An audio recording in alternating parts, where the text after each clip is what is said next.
Elektrisüsteemi toimimiseks on vaja, et tarbimine ja tootmine on alati tasakaalus. Sellisel juhul on süsteemi sagedus täpselt 50 hertsi. Kui tasakaal kaob, muutub ka sagedus ja see võib häirida elektriseadmete tööd või põhjustada süsteemi seiskumise. Tasakaalu elektrisüsteemis ohustavad avariid elektrijaamades, rikked alajaamades ja elektriliinidel. Tasakaalu hoidmist raskendab ka ilmaoludest sõltuva taastuvenergia lisandumine elektrisüsteemi.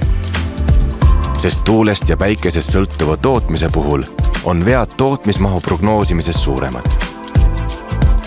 Süsteemi haldurid kasutavad 3 tüüpi reserve, et tasakaalu kõikumistega toime tulla. Esimesena reageerib tasakaalu kadumisele sageduse hoidmise reserv.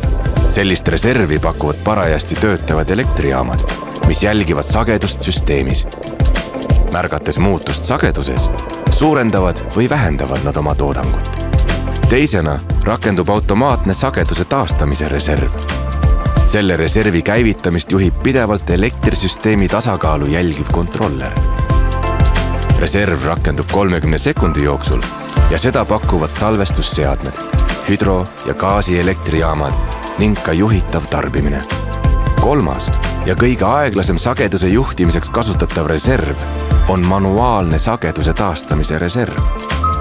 See käivitatakse elektrijaamades vastavalt elektrisüsteemi juhtijate määratud vajadusele. Reserv peab tööle hakkama 12,5 minuti jooksul pärast avarii algust. Kui kiirem reserv on sageduse juhtimiseks oma panuse andnud, võetakse selle asemel kasutusele aeglasem ning kiirem reserv jääb uuesti valvesse. Kiiremad reservid leiavad reeglina rohkem kasutust, kuna väiksemaid kõikumisi toimub elektrisüsteemis pidevalt. Näiteks võib tuule kiirus järsult muutuda või taevas pilvedega kattuda, mis muudavad energiatoodangut. Aeglasemaid reserve on Balti riigid kasutanud ka seni. Seoses Venemaa elektrisüsteemist lahkumise ja Euroopa süsteemiga ühinemisega kasutavad süsteemi haldurid 2025. aasta veebruarist ka kiiremaid reserve.